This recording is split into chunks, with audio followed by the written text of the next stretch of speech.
आज है 10 अक्टूबर शुक्रवार का दिन। नमस्कार। हरकारा के इस ऑडियो अंक में आपका स्वागत है।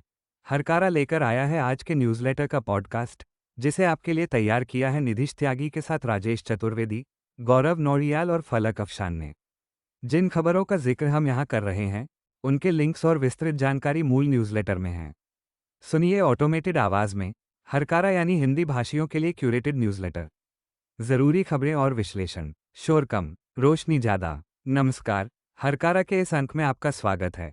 आज बात करेंगे उत्तर प्रदेश की राजनीति में मची हलचल की, जहां 9 साल बाद मायावती ने एक बड़ी रैली कर बीजेपी की तारीफ और सपा कांग्रेस की आलोचना की है।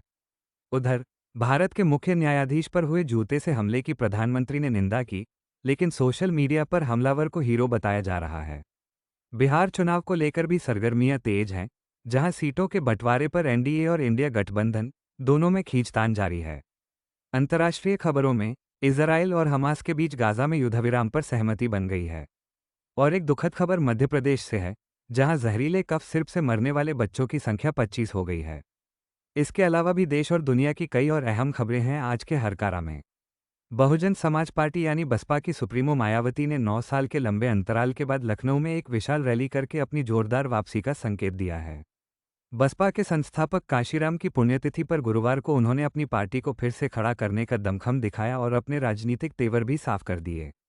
लखनऊ के रमाबाई रैली स्थल पर हुई इस रैली में करीब 4 से 5 लाख लोगों की भीड़ जुटी थी, जिसमें बिहार, पंजाब और हरियाणा समेत 5 राज्यों से बसपा समर्थक शामिल हुए थे।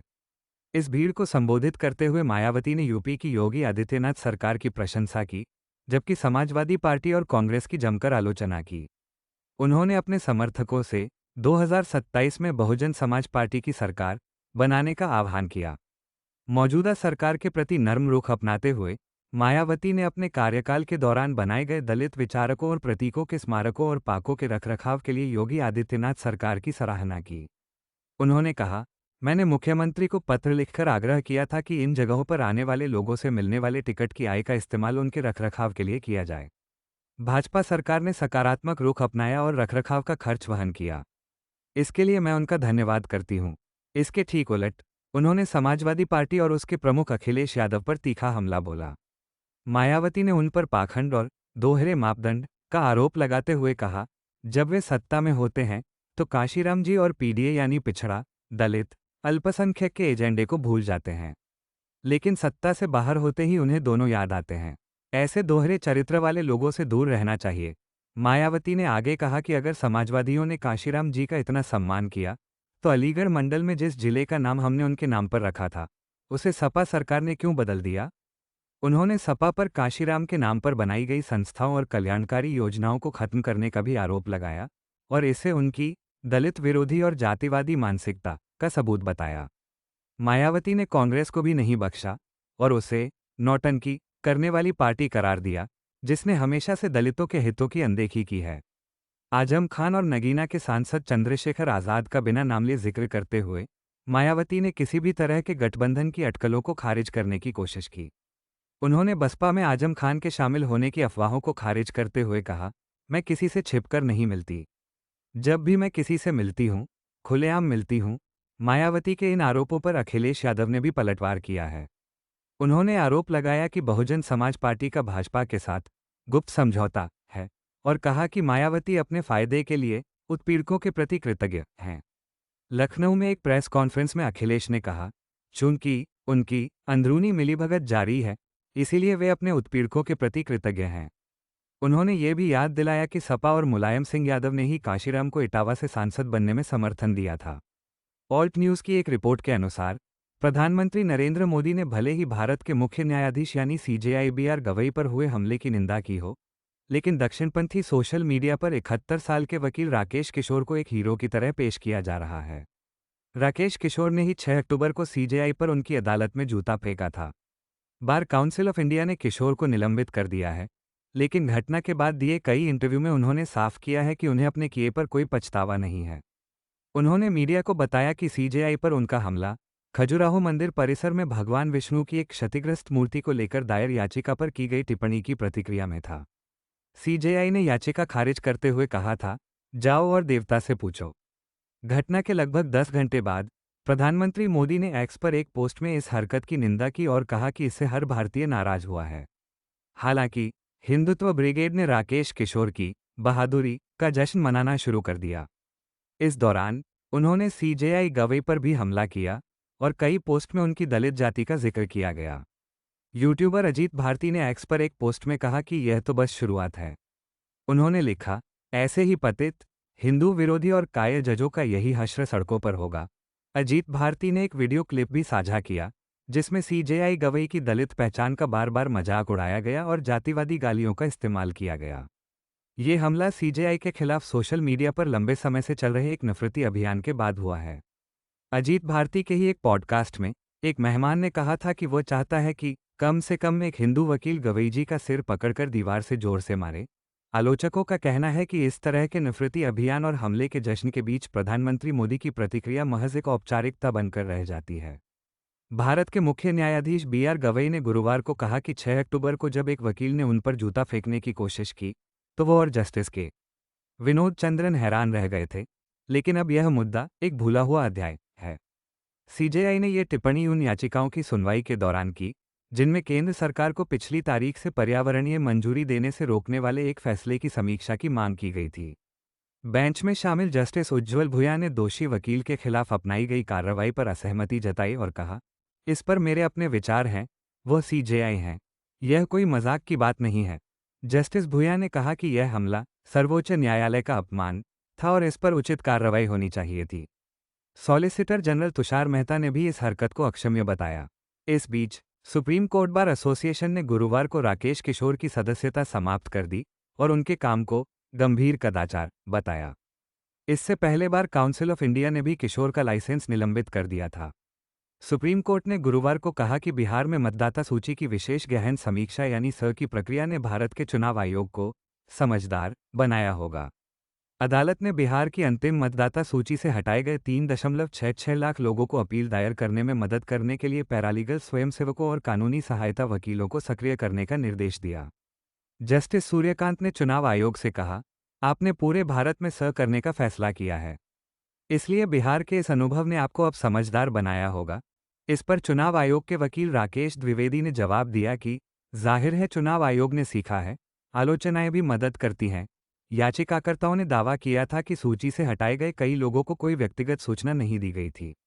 अदालत ने बिहार राज्य कानूनी सेवा प्राधिकरण को निर्देश दिया कि वे राज्य के हर गांव में पैरालीगल स्वयंसेवकों और कानूनी सहायता वकीलों को सक्रिय करें ताकि हटाए गए लोगों को अपील करने में मदद मिल सके। सुनवाई के दौरान अदालत ने यह भी माना कि अतीत में बिहार में मतदाताओं की कुल संख्या का वयस्क आबादी से 107% अधिक होना ये दिखाता है कि अभ्यास उचित था। बिहार चुनाव के लिए कांग्रेस की केंद्रीय चुनाव समिति ने 25 उम्मीदवारों के नाम तय कर लिए हैं। इसके ठीक एक दिन बाद पार्टी के शीर्ष नेता सीट बंटवारे के फॉर्मूले पर आरजेडी सुप्रीमो लालू यादव के साथ सीधी बातचीत करने के लिए गुरुवार को पटना पहुंचे। सूत्रों के मुताबिक लालू यादव से सीधी बातचीत का निर्देश राहुल गांधी की ओर से आया है। इस नई बातचीत का मकसद ज्यादा सीटों के लिए मोलभाव करना है। पहले कांग्रेस 57-58 सीटों पर सहमत हो गई थी, लेकिन अब पार्टी 10 और सीटों की मांग कर रही है। लालू यादव से मिलने वाले नेताओं में जयराम रमेश, अशोक गहलोत, भूपेश बघेल और अधीर रंजन चौधरी शामिल हैं। कांग्रेस ने अपना रुख तब और कड़ा किया जब आरजेडी ने मुकेश सहनी की विकासशील इंसान पार्टी यानी वीआईपी को 28 सीटें दे दीं। कांग्रेस नेताओं को लगता है कि अगर वीआईपी 28 सीटों पर चुनाव लड़ रही है तो कांग्रेस को कम से कम 60-65 सीटें मिलनी चाहिए। बिहार में विधानसभा चुनाव की प्रक्रिया शुक्रवार से औपचारिक रूप से शुरू हो जाएगी, लेकिन सत्तारूढ़ गठबंधन एनडीए में सीटों के बंटवारे को लेकर खींचतान शुरू हो गई है। चिराग पासवान की लोक जनशक्ति पार्टी रामविलास 36 सीटों की मांग कर रही है, जबकि भाजपा उन्हें केवल 22 सीटें देने को तैयार है। वहीं जीतनराम मांझी की पार्टी हम ने भी कहा है कि अगर उन्हें 15 सीटें नहीं मिली तो उनकी पार्टी चुनाव ही नहीं लड़ेगी। इस चुनाव में नई एंट्री करने वाली जन स्वराज पार्टी ने 51 उम्मीदवारों की सूची जारी कर दी है। हालांकि पार्टी के संस्थापक प्रशांत किशोर चुनाव लड़ेंगे या नहीं, यह अभी साफ नहीं है। इधर विपक्षी इंडिया गठबंधन में कांग्रेस ने 25 उम्मीदवारों के नाम तय कर लिए हैं। इन्हीं खबरों के बीच आरजेडी नेता तेजस्वी यादव ने गुरुवार को घोषणा की कि यदि महागठबंधन की सरकार बनी तो 20 दिनों के भीतर एक कानून लाकर राज्य के हर परिवार में एक व्यक्ति को सरकारी नौकरी दी जाएगी। बिहार विधानसभा चुनावों से ठीक पहले आए एक रिपोर्ट के अनुसार राज्य में दलित समुदाय शिक्षा, रोजगार और संसाधनों के मामले में काफी पीछे है। राष्ट्रीय दलित और आदिवासी संगठन परिसंघ यानी NACDOR द्वारा जारी बिहार दलित क्या चाहते हैं शीर्षक वाली इस रिपोर्ट में राजनीतिक दलों के लिए 20 मांगों का एक चार्ट भी शामिल किया गया है। रिपोर्ट में कहा गया है कि 2011 की जनगणना के मुताबिक बिहार में अनुसूचित जातियों की साक्षरता दर सिर्फ 56% थी, जबकि राष्ट्रीय औसत 66% था। मुसहर समुदाय में यह दर 20% से भी कम है, जो देश में किसी भी जाति समूह में सबसे कम है। सरकारी नौकरियों में दलित कुल कर्मचारियों का केवल 1.3% है, जबकि उनका कोटा 15% का है। बिहार की कुल कृषि भूमि में से दलितों के पास 10% से भी कम जमीन है। संगठन ने मांग की है कि मुख्यमंत्री की देखरेख में एक समिति बनाई जाए जो दलितों के सामाजिक, शैक्षिकी और आर्थिक विकास की निगरानी करे। JNU के पूर्व छात्र उमर खालिद के वकील ने गुरुवार को एक अदालत को बताया कि उनके मुवक्किल को 2020 के दिल्ली दंगों की साजिश में आरोपी बनाया गया है, जबकि वैसी ही स्थिति वाले दूसरे लोगों को छोड़ दिया गया है। खालिद की ओर से पेश वरिष्ठ वकील त्रिदीप पेस ने तर्क दिया कि उनके मुवक्किल को सिर्फ इसलिए आरोपी बनाया गया क्योंकि वो कम से कम 4 व्हाट्सएप समूहों के सदस्य थे, जबकि किसी भी ग्रुप एडमिन पर आरोप नहीं लगाया गया है।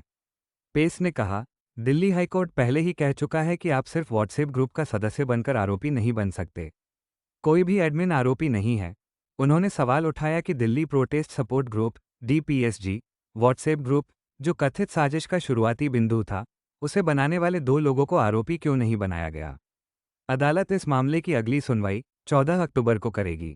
वरिष्ठ IAS अधिकारी अमनीत P कुमार ने गुरुवार को हरियाणा के मुख्यमंत्री नायब सिंह सैनी से अपने पति IPS वाई पूरन कुमार के सुसाइड नोट में नामजद लोगों के खिलाफ दर्ज करने और उन्हें गिरफ्तार करने की मांग की है।